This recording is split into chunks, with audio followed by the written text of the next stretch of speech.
What is the first step? The first step before you start sharpening beauty shears. That's what I want to cover today.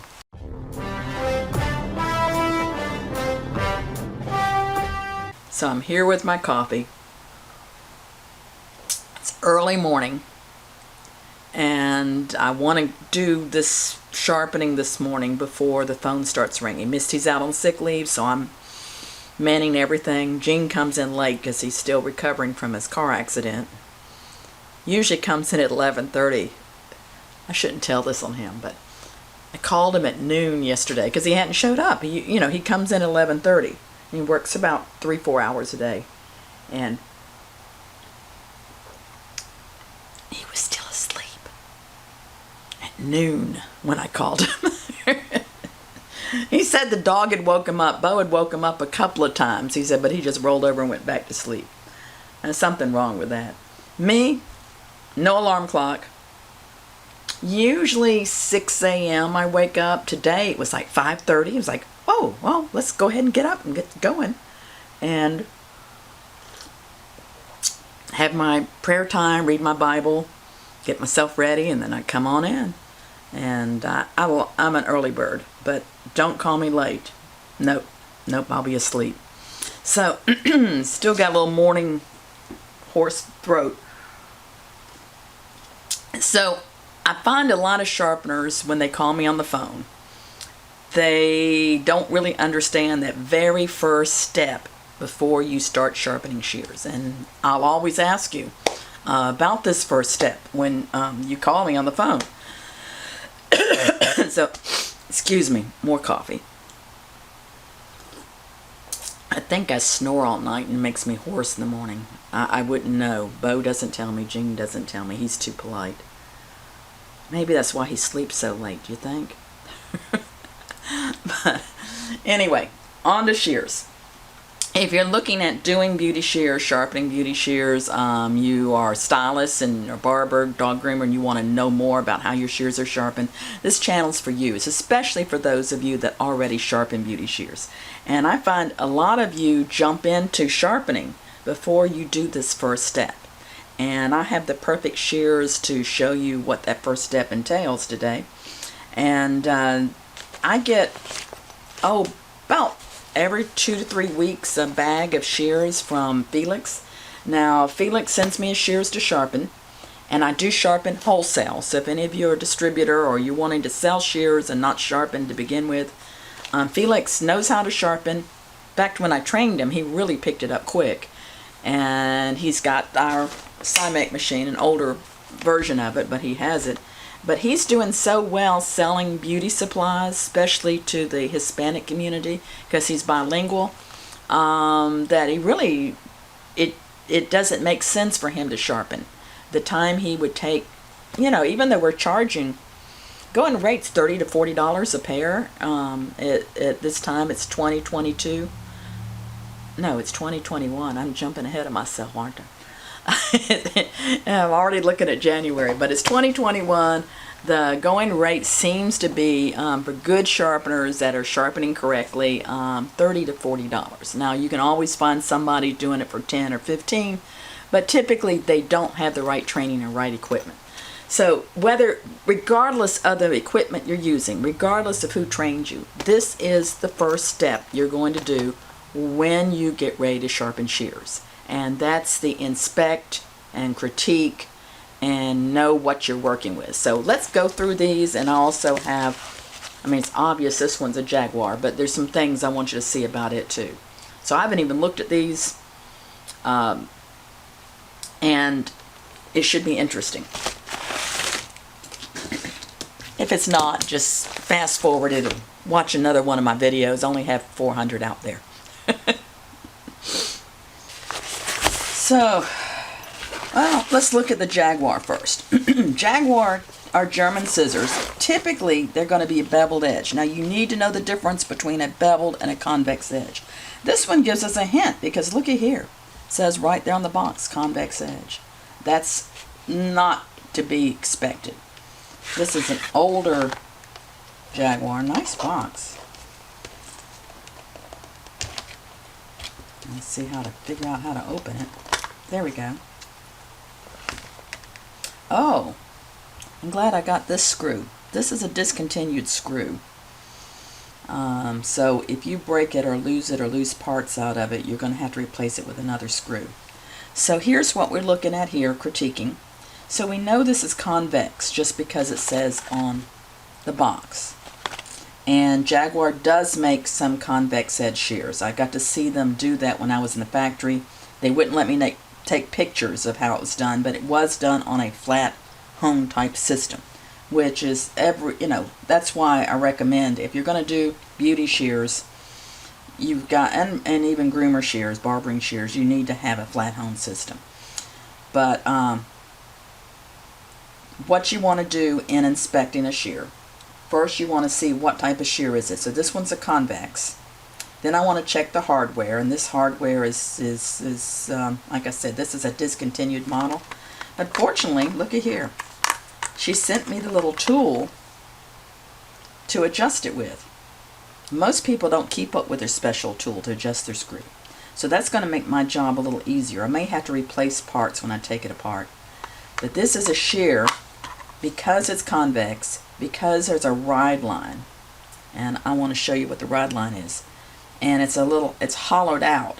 With a ride line, I'm going to have to take it apart to sharpen it. Some I won't have to. So that's the first thing I'm noticing is the screw. Second thing I go through is I look and the bumper. You see, here it clicks, and you see how it crosses over? The blade crosses over here. So the blade is going ding, and there's sharp edges showing either side. If someone cuts with that bumper gone, they can cut themselves, cut their client, plus they usually get nicked up really bad. So I'm going to have to replace the bumper. My next thing is to inspect, well, the finger rest is here. And I usually try to give it a little wiggle. If it's really loose, I might glue it on. If this one feels pretty nice, I'm going to leave it alone. I'm going to inspect the bumper. Let me get my magnifier here so you can see what I'm seeing. So there is a bumper in there, and it's stuck in there. This one is not a pull-through bumper. Can you see there's no hole on the opposite side? It's not a pull-through bumper. And it's a hard bumper that I have to push in. It's not a screw-in bumper. This is going to take a little bit of time. So I'm going to hold this one to last if I'm critiquing them and knowing what I've got to do. The other thing I want to do before I set this shear aside, because that's going to take a big struggle putting that bumper in. I don't think I'm even want to videotape it. It's just an ugly thing that I have to do. Worst bumper to put in. Toilet paper, single ply, the cheap stuff. It doesn't cut too bad, so I'm just using dry. So it doesn't look like the sharpening is going to be an issue. The biggest problem with this is going to be that bumper. So let me put this back in the box and set it aside. Right. Oh, I still open that box wrong. Oh, don't want to lose that. She's done so well in keeping that.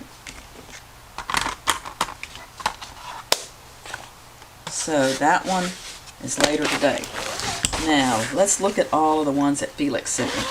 Now, Felix has a variety of shears in here. Most of the time, they're cheap ones. Sometimes they're good ones. Why is coffee better when you slurp it? You kind of get that little... and that little... afterwards. Gets that flavor too. You know, I didn't start drinking coffee till I was 30, and I just kind of forced myself to. So I'm going to lay all these shears out here, and I could critique them first by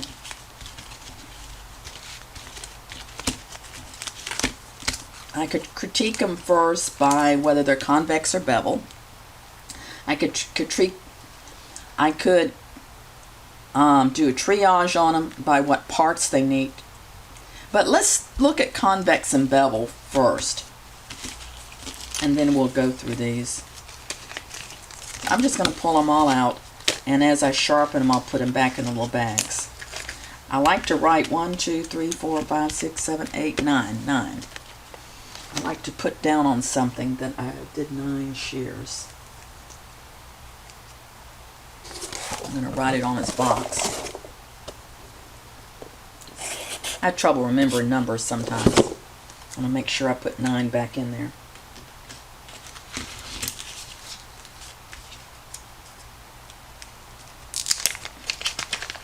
Let's pull them all out. And let's see what's convex and what's beveled. Usually, I don't even have to look at them that close to tell the convex and it from bevel.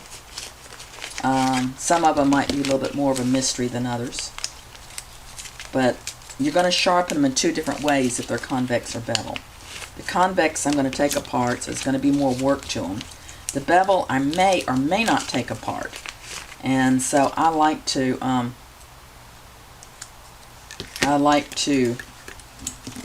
do the bevel I'm not taking apart first. So in looking at these, just glancing at them, these 3 are bevel for sure. These 3 are convex for sure. These I need to look at a little closer. So let me show you what I'm jumping at here. When I see these colored ones, I don't care who made them. Even if they made them convex to begin with, then they usually will go back over and do a little micro bevel.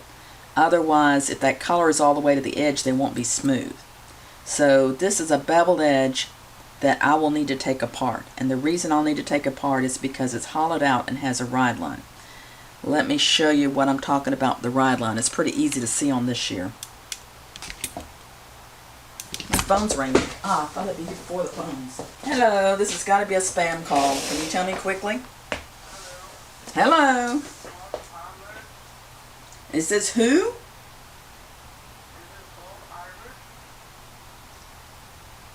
Who are you trying to call? Oh, you've got the wrong number. I'm sorry. Bye. Man, you get here at the crack of dawn and you still get, well, at least that one is scam call. My phone number starts with 404, and a lot of times they're dialing 440, which is California. So I get a lot of wrong numbers sometimes. So, back to the ride line.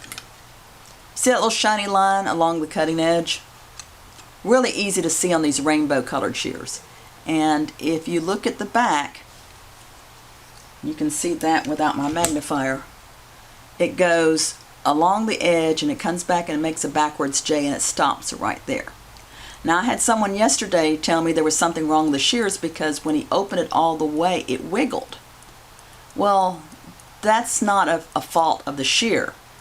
If it's ride line against ride line, there really shouldn't be much of a wiggle. But when you're all the way out open, you'll feel a wiggle because that area right here is not flat. So the only part that's flat is the ride line. And so the back part dips down. So yes, you would feel a wiggle even on expensive shears. Hope that makes sense to some of you. We'll look at some others. So this one is a beveled edge. I'm going to set up my beveled edge to take apart.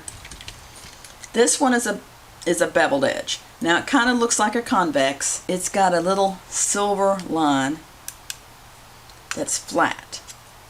You can definitely see it with a magnifier. See that little flat line? Not flat line like dead, but flat line like it doesn't just disappear to nothing. This has a slight hollow and a little bit of a ride line. Says Black Ice Professional. Sometimes, oh, and the bumper's gone. Yeah, we'll Yeah, that one's going to be a problem because it's taped in there. Black Ice Professional. Sometimes I'll take my cell phone and I'll look up and see how expensive that shear is. Black Ice Scissors. That kind of tells you whether I ought to take them apart or not.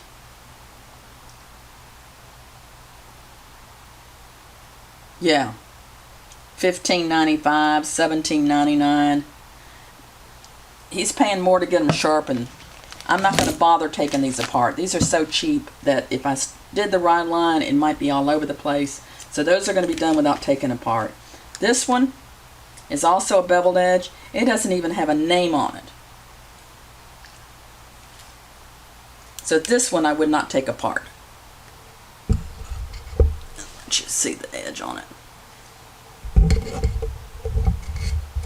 See? Very clear beveled edge. There's my beveled edge ones. These are the ones I think are convex. I didn't look at them really close. But yes, this one is a convex. This is a Yamako. Sometimes it's fun to look those up too. I think those are kind of a medium price shear. Yamako scissors. They're coming out of New York.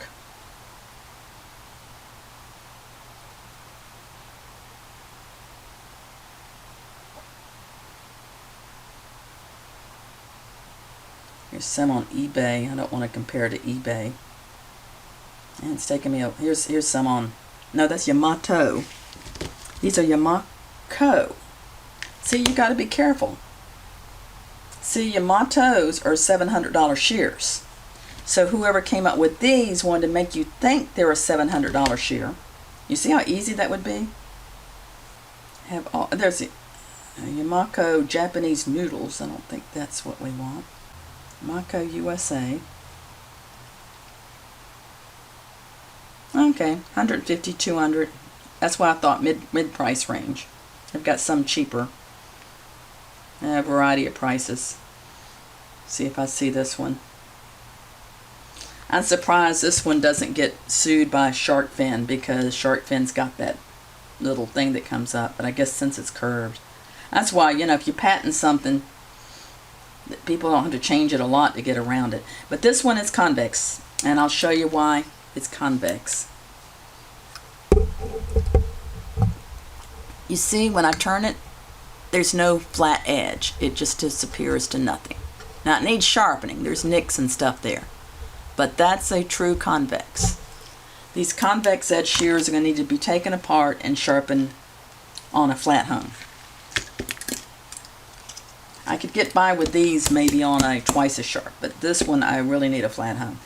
This is a razor line. I'm familiar with this brand. It's a kind of a lower end Chinese brand, but they're usually pretty nice. I'm looking at some rusty. Oh, scared me to death. That's my air compressor. Oh.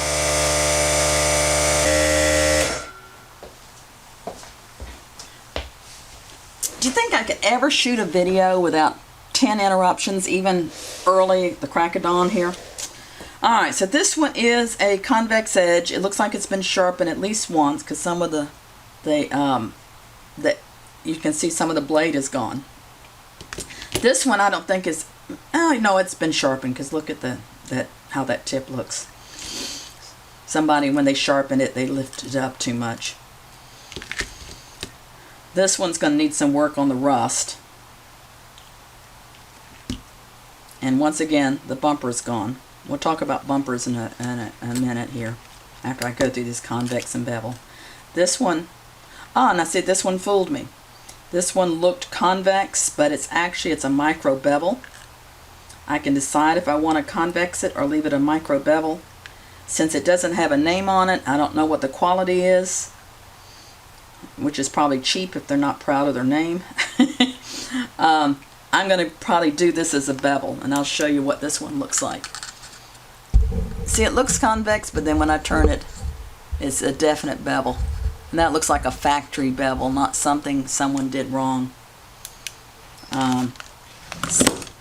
when I leave my phone there, when I don't see a dip down at this point, I kind of assumed that this is still the same sharpening coming from the factory. It just looks like a factory edge. So I'm putting that with this one. I think I'll take it apart as this one too, but as a beveled edge. Alright, so more beveled edges than I thought. Normally I'll see more convex edges. This one is it says Japanese cobalt stainless. No name on it. This has a beveled edge, but this was once, I think, was convex. And the reason why is if you look right up in here, it looks like it was convex and then somebody's gone in and put a bevel on it. I'll let you look at it here.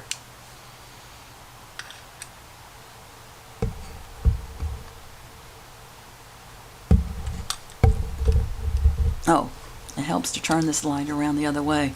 I guess not enough coffee this morning, huh? Okay, you see right here at the pivot, it looks like it was convex and then someone went back and beveled it.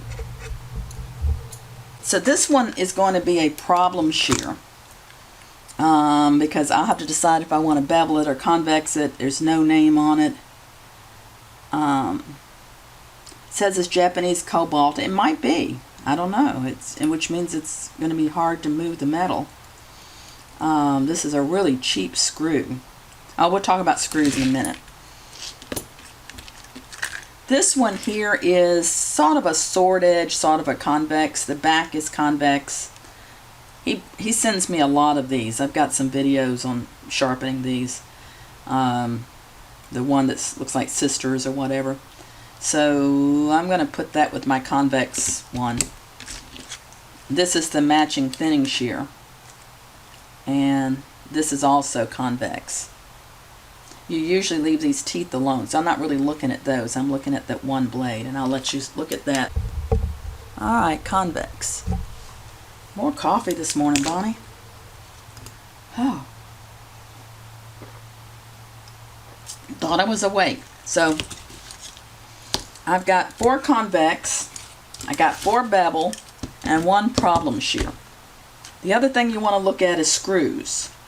Can you adjust the screws? This one I'm not going to take apart. I'll probably leave that screw alone. This one, oh, it's way loose. If I can't adjust that screw, I'm going to walk away from it. So let's try, see if I can turn it.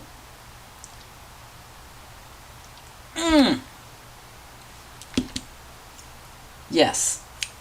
So that one I will do. This one, that screw looks good. I can turn it.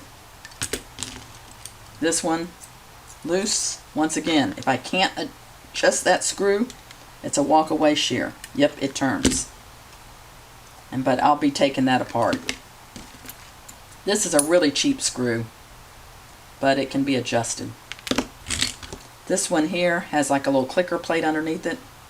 And I can turn it. This screw is turnable.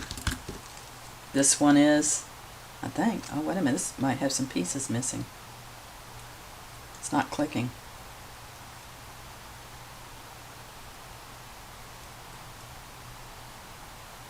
Yeah, there's a piece missing in here. Should have like a little, we could call it internal clicker plate that these teeth would engage in. If you don't have that, walk away from it. I've got a multitude of different clicker plates. Looks like the washer's out too, because that really comes up high in here. This one we're going to have to do something with a screw. So this might be the... Leave all the ones that are going to be a problem to the last. No, that's going to be a problem. This one is fine. That screw's fine. The other thing you want to look at is the bumpers and the finger rest.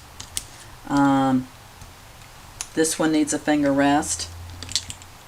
This one needs a finger rest. Now I'll sharpen them even if I don't have the right finger rest. I'll just let them know. But the screw and the bumper, if you can't fix those, don't bother to sharpen them. Alright, bumpers. This one definitely needs a bumper. And this is what we're looking at here on the bumpers is if they're a pull through or screw in bumper. And I can see the threads in here, so I know this is a screw in bumper. I'm going to hold it the right way this time. Can you see the little threads in there when I tilt it? Yeah, you can see those threads. So I would make sure I had the screw-in bumpers, and they come in two sizes, 2.5 millimeter and a 3 millimeter. And so I may go ahead and fix that before I kind of get started with any of this stuff. This one has a bumper. Just because you see the bumper there doesn't mean there's not part of it missing. Like this one, look at this. The rubber is just about gone. So I may go ahead and replace that bumper too. I'll decide once I get there. That one's got a good bumper. This one obviously is the rubber, the plastic part came off and they taped it so it wouldn't go click, click, click, but it still crosses over. So that's one I'm going to have to get all this tape off, get the goo off, and put a bumper in there. That one's going to be a little bit of a problem. And then this one has a bumper. Then I might test them all and see how they cut, what I'm beginning with. Nope. See, that one cuts pretty good. This one, that one's going to be a problem. Well, thinning shear. I've got some hair over here that I'm testing it on. See, it pulls. So far, that's the easiest one. I'll do the easiest ones first. That one's not as bad as the other ones, so I'm moving them up. Easy first. And that one's going to be easy, but it needs a bumper, so that's going to be third. And that on the convex, on the bevel. And I'm using pressure. I'm not trying to test it like I would afterwards. That one's definitely not cutting. Well, this one's better. Nope. Nope. Alright, so the only one that cut halfway decently was this one right here. So here's the order I would sharpen these in. I'd fix all the bumpers first, all the finger rests first. And then when I begin sharpening, I'm going to go these two first because I don't have to take them apart and they'll be the quickest. Then I'll do these two.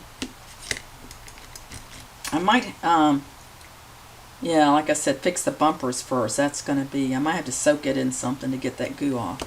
Then over here, this order, 1, 2, 3, 4, and then I'll leave this to last. Now, why do I do them in this order? If I'm in a salon and somebody's in a hurry to get their shears back or something, I want to get as many done at the beginning, at the front end of it, before I get to the ones that's going to take me more time. Now, when I was doing the sharpening certification, where we were timed and we were given 3 shears to do, there I did the hardest ones first, but made sure I didn't take too much time on it, and knowing that I could come back and tweak it if I needed to, or make it polish or make it prettier, but did the hardest one first and then went to the other 2, because I didn't want to sweat the hardest one at the end when I've got a time limit. I like doing the one that was the hardest when I felt like I had the most time, and the other ones, like the beveled edge or whatever, I could fly through a little faster. And but that's my method. So step 1 before you sharpen shears know what you've got, have an idea of what the quality of the shears are, fix all the hardware, cut with them, critique them, know what you're faced with, know if there's any you need to walk away from. This one might be a walk away once I get into it. I don't know.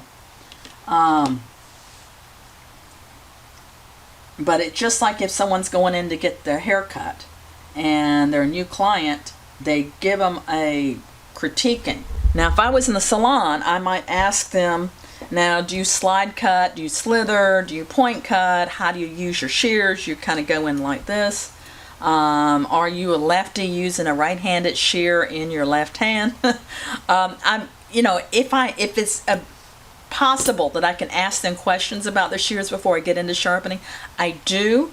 If not, sometimes it's like this. I've just got to guess. And I have to assume anybody that has this shear is not slide cutting. They're not doing any fancy cutting. They want something that won't push the hair. That's what they're looking for. Something that's going to give them a nice cut. So they're not looking for something really sharp. This one here, where it's all rusty, I'm also assuming this person doesn't take care of their shears. They're probably not, they're cutting without a bumper. They probably aren't in a really high-end salon. They're probably not doing a lot of the fancy cuts. So this one I would probably do at a 40-degree angle instead of 45. This one here, which already, it's not too bad, and it cut okay a little bit, and it looks like it's been taken care of. I feel a little oil on here. This one would be a 45-degree angle. If this was a mid-price shear, if this was a high-end shear, I might do it at a 50 degrees. So you're thinking all these things through as you're sharpening these. If it was a customer there, like I said, you could ask them questions. How do you use this shear? Even like groomers will say, this is my dirty dog shear, or this is my finishing shear. And that kind of helps you know what kind of edge to put on them. So I hope this step 1 has been helpful. It's really, really important that you know the difference between a convex and a bevel, and those that are convex that someone else has beveled. So you can decide, or one that in the factory was convex and they did a micro bevel, which is real common. The shear that we use on our ISSA certification is one of those that has a little micro bevel. Fortunately, I get these shears in like every 2-3 weeks, this 9 to 10 shears from this particular customer, and he allows me, if someone's coming in for training and they're good, maybe they're here for advanced training or they really pick this up, I can use these for the people to practice with. If not, I can use them for a demonstration. And so I've always got shears here when people come in for training. If you're interested in shear sharpening training, whether you're already a sharpener, you want some advanced training, or you want some beginning training, you're interested in equipment, make sure you give us a call. We've got all kinds of links below to get in touch with us. There's a free information package on our website, and I would suggest that. And you also may want to get my book. It's on Amazon. It's just came out this year. It's also on our website. If you get them off the website, I'll autograph it for you. Same price either place. If you're not in the USA, it's going to be cheaper to get it on Amazon, for sure. But this is not how to sharpen shears, but it's how to get started in the shear sharpening business. And this is a fun business, whether you're working full-time or part-time. And I'm getting a lot of comments from people over the days and the years, even in the pandemic, where they're doing really well with this business.